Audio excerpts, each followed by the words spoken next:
Hey guys, welcome back, episode 36. I have had a tremendous amount of questions over the last month regarding this about this topic.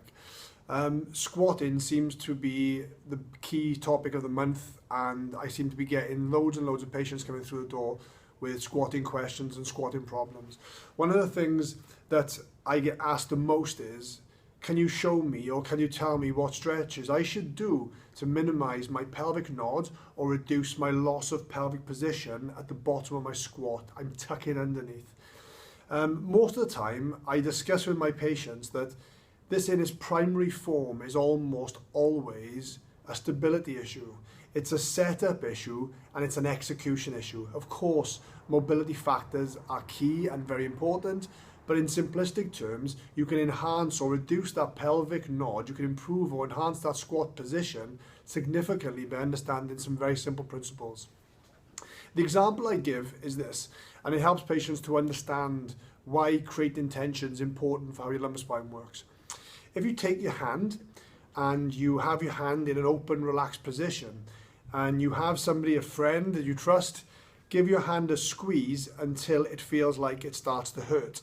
You'll notice that my hand starts to change shape, but it starts to become very curved shaped as the compressive load is added. I like the hand as an example because the knuckles of the hand can almost represent the spinal bones in the back of your spine, the knobbly bits that you can see as you're looking at somebody's back. If you squash the hand, those knobbly bits start to go into a position relative to flexion or a pelvic nod would look like at the bottom of the squat. Now, what I explain to my patients is that eliminating that nod or that lumbar spine flexion tendency is related to how they organize themselves in the first instance. We can give a good example of that by if we take that same hand and we ask the person to make a fist out of that hand, and then we try and squash the hand, of course, there's very little deformation of the hand itself. The knuckles remain in perfect alignment and accept axial load perfectly.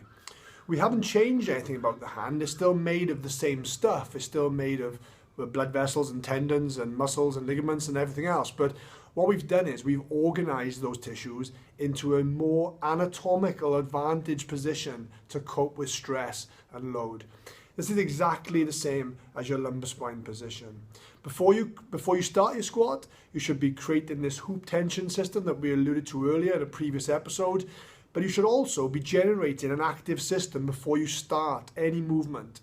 As that movement happens, of course, your hips play a big part in this also by creating external rotation torque, and that also adds to creating this stiffened, tensioned active system that will allow you to cope with axial load without losing deformation. This in its sense gets chased a lot as being a mobility problem, and people chase ranges of movement to improve this. Most of the time with my patients, almost always, you can improve this significantly by organizing the system better to cope with load in the first instance.